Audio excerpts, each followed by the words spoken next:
Welcome to the ATG podcast. Goal is 20 minutes sharp. Keegan, today, the ATG mentor, he's on YouTube, he's on Instagram. He is going to help us with a lecture. The goal is that all of us fully understand what is short range, long range. Quickly, though, we can catch up on news from the week. In our Pulse chat with the coaches, Keegan, we saw a lot of older people having wins this week. Yeah, it's one of the coolest things about this group that I never expected. Like, I always sort of thought it'd be great if elderly people did get more exposure to strength training. I think that's really well understood in the research. But now it turns out that we're actually, training a lot of these people, and coaches are so excited about training elderly, which really wasn't on the radar for me, or probably for a lot of them either before. Well, Coach Josh Whitlock has this 92-year-old with the desire to run. But it's the same thing. People heard my story, and I remember the first thing I would get is like, oh yeah, well, you're young. Wait till you're 40, wait till you're 50. Yeah. How about wait till you're 92? You know what I mean? So it's the same concept of gain. If you're doing a kind of training that makes a 92-year-old want to run, you're heading in a bulletproofing direction, very different from breaking the body down. We also had, we saved these. I didn't want to forget. This is a Coach Arneef with an 80-year-old who's like now wants to be pursuing like masters. He wants to be like a masters champion now. And he's 80, and he had been through 5 years of constant pain, lost mobility, now 2 months of training. It's cool to see the old people making wins. And I think that segues us. Let's just dive in. What is short range, long range? Why are these old people getting wins? Why are you jumping higher? Why am I jumping higher? Yeah, I think it's like easy to sort of dismiss it as hype. And if you've looked at strength training a little bit, you've read a few muscle magazines, or you got a basic strength certification, then you might think like, okay, I'm training biceps. That means I've got that muscle group ticked off. I've got X amount of volume. I've got the load. That's all I really need to know about. That's all there is to it. That's how most people look at strength training. And then if you get into like really specific sports stuff, then it's like about trying to mimic motor patterns and, mimic movements and those sorts of things. But there is like another way to look at it that I didn't get in my first 20 years of strength training. Just towards the last few years, I was trying to figure out like there's something else here that I think Charles had understood that I didn't get, that I wasn't really picking up. And I was sort of searching for it and fumbling around with it because I'd been doing the mobility stuff, and I knew there was something cool about mobility and something cool about strength training, but I hadn't put it all together. Then I saw Ben Patrick online, and I was looking at your Instagram, and I looked at exactly how you were sequencing things. I was like, shit, this guy, not only has he worked out there's connective tissue dominant movements, there's movements that will actually build your flexibility, and there's ones that won't build your flexibility. And if you sequence them in the right way, then you can get a result that is otherwise impossible. Like, and I just thought, my mind was blown. I was like, finally, someone has actually worked this out. They've sequenced it. It's cool that it's for the lower body, and like you're actually getting results with it. So you already had the case studies and testimonials. I was like, man, this is mind blowing. Let's throw in some examples so that anyone watching this can look at visuals. So let's say we look at a slant board reverse step up. We like to start without the slant board because we like to actually work that ankle mobility, but we do other drills for the ankle mobility like knees over toes, calf raises, and tibialis and all that stuff. So I think probably a really good simple one to visualize is if you have the slant board and you're doing a reverse step up, we're really working this top range, this short range. That's very different. If we think about a squat, let's consider the squat as like this mid-range. Even if you go all the way down, the squat's up and down, and really the toughest part is getting through that midpoint. Now we have this reverse slant board step up, working that short range. And then let's take the ATG split squat, where if we actually get a side-by-side, we'll see that with an ATG split squat, when your thigh is at the midpoint, your knee's not even over your toes yet. So it really loads. And then at the top, your knee is way behind your toes. So it actually, the midpoint, it's still not over toes, only in this end range. So for me, the ATG split squat and the reverse step up, those were like my saviors, not to mention they're balancing my strength perfectly even between sides. So the balance between sides, the short range reverse step up, the long range ATG split squat, those I feel like are the bulletproofing that then we see, whether it's world class power lifters or whatever, that mid-range then gets easier to train. But so you know, just keep diving into this. Why does that work? Why does short range, long range work? Why not just do mid-range? Yes. So when you undo mid-range, you know, strength is gained in the range it's trained is one of the kind of slogans that Charles popularized. So you get strong in the middle, but what he worked out is that if you're not strong on the ends, then you're more vulnerable to injury. So that muscle is more likely to tear. And also for him, with the biggest arms in history, it was interesting from the perspective of extra muscle growth. So you could get more muscle growth if you trained strength in each of the positions. So there's like fresh hypertrophy that came specific, you know, to the positions. And that concept isn't really well understood. It hasn't been extrapolated across to all strength. With the split squat, it's actually, as you say, like that very last part of the movement is not the heaviest part, but you are getting into that very deep part. So it will help to rebuild the long range. Then you can take it even further into extreme long range, which kind of feels like a stretch, right? Which is like when you do the sissy squats or when you do the reverse Nordics, where you feel like all the fascia is pulling and it's like something's going to pop here. Like when someone's not used to those movements, they're really, really slow, really tentative. They can't really recruit the muscles because the body is saying, hey, there's a lot of connective tissue strain here. If you contract these muscles hard, something might pop. And that's what happens when you first train long range. Yep. And the current approach we're taking, that reverse Nordic, and you and I have a video right here on YouTube. It's the most viewed reverse Nordic video on YouTube. The reverse Nordic scales really well and allows that full range. Now, it's not that the sissy squat doesn't scale itself too, but it's almost like there's more chance of error for someone to do it. And so our current approach is that we're putting the sissy squat into that category of doing the splits, of doing a bridge, of something that you will get from the system, but it's actually, the sissy squat is not actually in the system. So I wouldn't stop someone, you know, if they wanted to add it on, but with these other components, we're seeing that it's just very easy to get to sissy squats. And if you're improving your reverse step ups and ATG split squats and your quad length, you can start gently with the couch stretch and then you gradually progress that into reverse Nordic. You did biomechanically just create a sissy squat. So that is our current approach. And you've known me for a long time now, and you've known that my volume of sissy squats has always been tiny compared to my volume of these other qualities, which have just always been staples through my knee transformation. So I think part of the best thing I can do is just make it as simple as possible for people to travel the route that I took with my knees. Now, when we go to the hamstring though, and now we're adding in these same concepts, and let's give credit not only to Charles Poliquin, let's give credit to Louis Simmons. Louis Simmons, I'll have to find this video for Drew. He had this guy 330 pounds doing full Nordic reps. Now he was tapping his chest at the bottom, which allows you to bounce out of that long range. But let's look at a Nordic. When the hamstring is shortened in a Nordic, there's no tension yet. It quite literally gets harder as you approach long range, the deeper you get. Drew, you can throw up my clip from yesterday on the Nordic when we did this video on like how to run more like Usain Bolt. Well, if you look when you run, the hamstring actually is under tension as it's lengthening. So the Nordic is like this golden place of gains there too, which some people train. And look at Louis Simmons doing that, and Louis Simmons doing short range. So we use a balance of the Nordic and like of a leg curl where it gets tougher. And particular, have you tried that monkey foot yet? Yeah. I mean, it's like so hard in that short range. It's ridiculous. 100%. Yeah. It's a different stimulus again. Yeah. So we currently pump reps and then we try to get where we can actually hold that. But those are two ranges right there.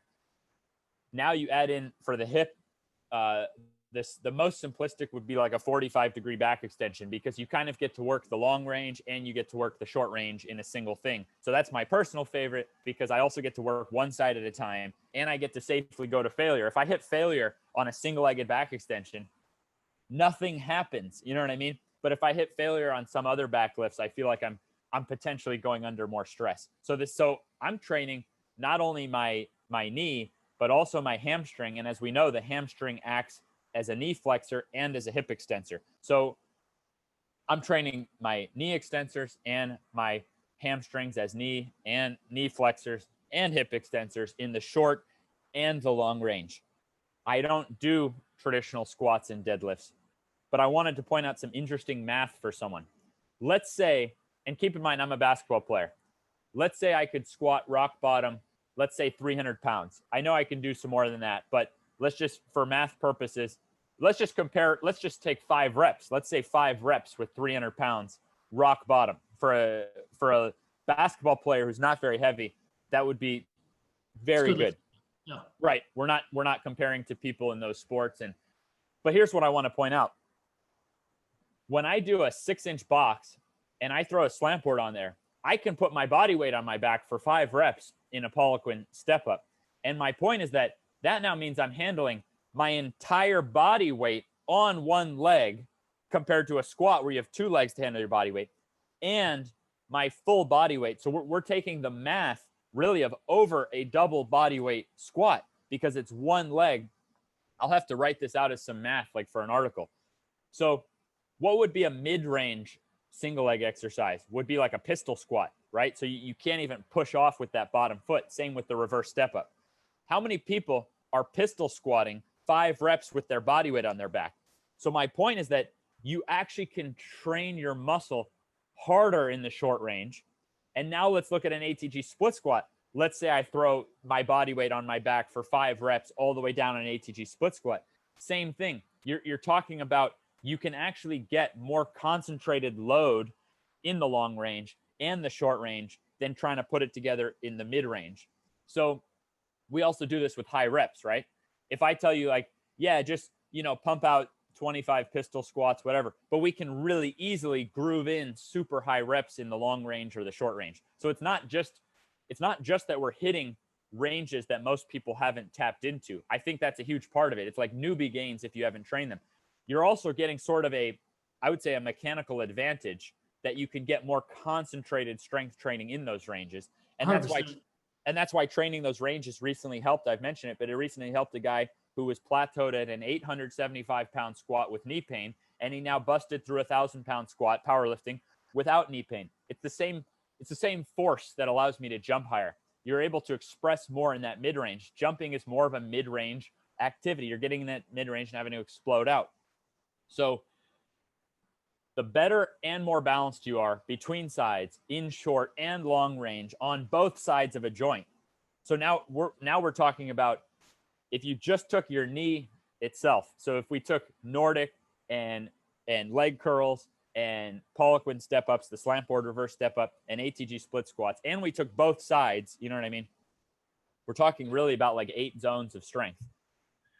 I know I'm just rambling here, but we don't currently train the Nordic one side at a time because we do train the short range one side at a time. It's at least pretty damn good. And we train the back extension one side. So if you're getting single leg back extension, monkey foot leg curl, and Nordic, it's because you can train the Nordic one side at a time, but you're just going to be getting so much less range there that it's like, I don't feel it's as good. But there's my rant.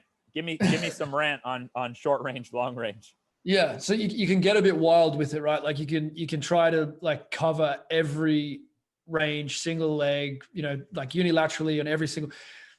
You don't have to take it to the extreme of the extreme. The concept is really, really powerful. And if you're strong in the short, in the middle, in the long, and in the extreme long. So initially extreme long is just like static stretching, but we take that further. And when you take it further, then you actually don't need to static stretch. In our experience, like you get to a point where you can open up those ranges and you can just access them whenever you want. But not only can you access them unloaded, you can access them with a fair bit of load, because the same as like, you don't want to go loading yourself up with 200 kilos on a squat. If you're not in the habit of that, you don't want to go loading yourself up in a reverse Nordic or a side split or a front split if you're not used to those positions. Exactly the same logic, prepare your body for the load. That's a killer point. Yeah. That's a huge point. When we talk about extreme long range, we actually don't approach it. We take a philosophy of like the best load is the one that feels best. So for us, that would be something like maybe like Jefferson curl and reverse Nordic. And again, I would consider those additional steps not as important as just short range, long range. Whereas short range, long, I mean, you can safely push to, muscular failure in short, long. When it comes to extreme, it's a very personal process. That where we do the standing groin, That's huge. I'm getting so much benefit from that. It's so simple. My whole basketball career, tons of guys straining groins. No one ever taught, well, gradually build up your strength through that range. But it's not like we're like trying to add weight and like max it out. So when it comes to extreme long, you have to understand that it's not, that's icing on the cake. You know what I mean? So I think that's a really important point. Now, when I take a back extension, single leg, I can take that to straight to failure. So it's important to know the different tools. The other big thing that I've got for you there on the short and long, the long is really much, much more powerful for muscle growth.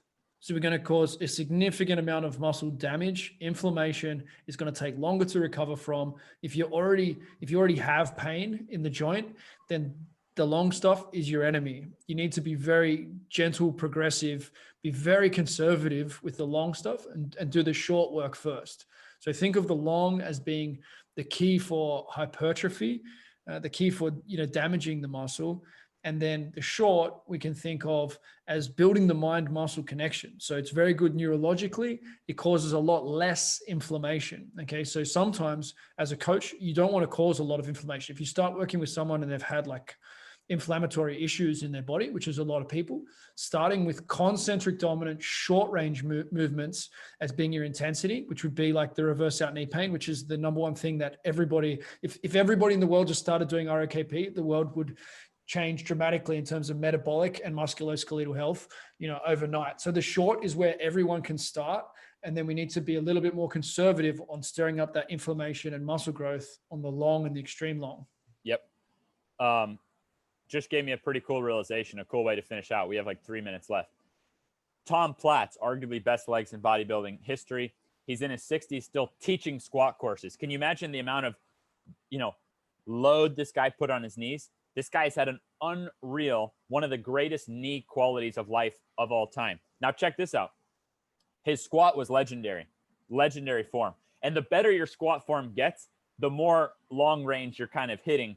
Whereas 100%. the worse your squat and the more your knees can't handle it and they shoot back instantly and it just becomes more mid-range. So he had that squat. He also would go hard on leg extensions, which is short range. So, and he would really try to work that short range of leg extension. Yeah. And he would do extreme long range with like using these hack squat machines, knees all the way over, sissy squats. But let's take this for a second. Anyone who's going to look at that who has knee pain is going to go, those leg extensions hurt my knees to look at. Those squats hurt my knees to look at. Those extreme hack squats hurt my knees to look at. Awesome. Let's take a look at our zero program. Let's start with those leg extensions. Regressed, assisted, reverse step up. You're literally working your short range. Now regressed, assisted ATG split squat. You're now working towards that line of Tom Platz squat. And then just start gently getting into a couch stretch where you can handle it. And there you're actually putting gentle energy towards that extreme long. So you can follow the same principles just at a level. That to me, that's the trick of knee training or any area of training for pain and performance, is when you realize that we all can do all the motions that we want to do. It's just at what level. But you have the Tom Platz genius, Charles Poliquin's genius, Louis Simmons' genius. These guys were all onto this short range, long range. Yeah. And I just don't know, it was never really mapped out like this. You can see it in Charles's arm programs and you can see it with what Tom Platz was doing. And it wasn't until I saw what you were doing that it was like, oh, this is what every coach needs to know. Like, I need to make sure every coach knows this, and we've been gradually working together more and more since then. Yeah. And it's pretty simple. Charles himself loved his arms. He was older, wasn't competing in a sport, and he was training world champions who already were starting out at a pretty high level. Tom Platz wanted to be the best bodybuilder he could be. Louis Simmons wants to be the best powerlifting coach and powerlifter he can be.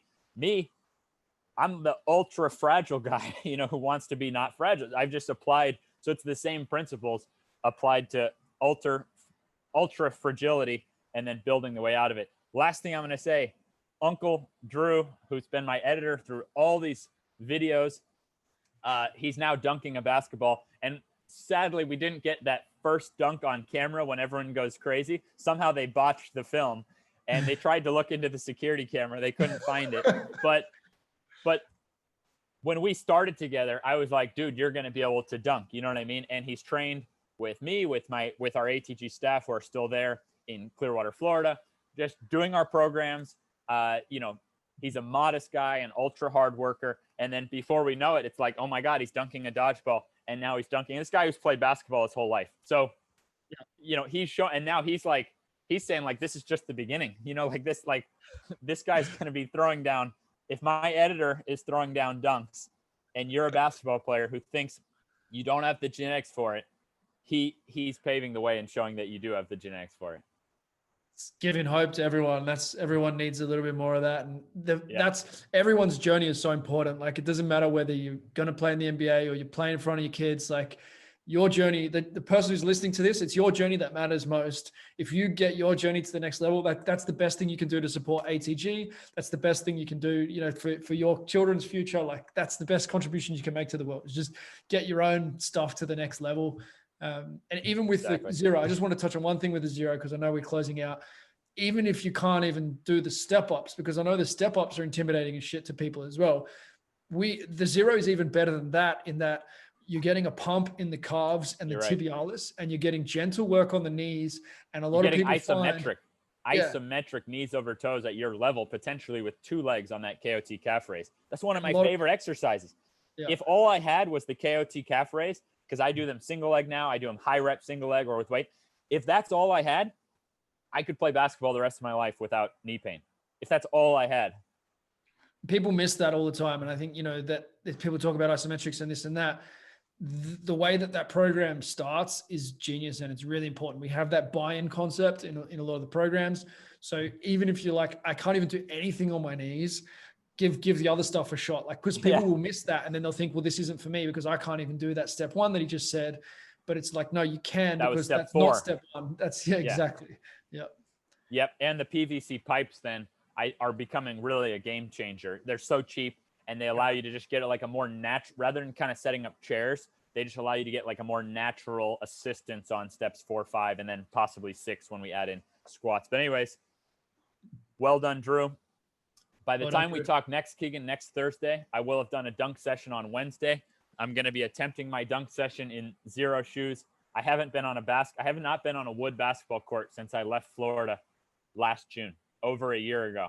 So to say I'm excited to dunk, oh my God, like it hurts how long it's been since I've been on a wood court. But I'm going to see, for me, my, you know, the feet and just like really bulletproofing from the ground up is it's a big deal to me, because I also had the shin splints and the foot pain. So I'm trying to inspire better basketball shoes to be made, and I'm going to see what I can do in these bad boys on the court. So by next podcast, we'll be looking at some dunk visuals of me in zero shoes. We'll see what I got. Very cool. Looking forward to seeing the footage, and good luck. Throw them down. Yep. Thanks. All right. Thanks, ATG fam. See you later.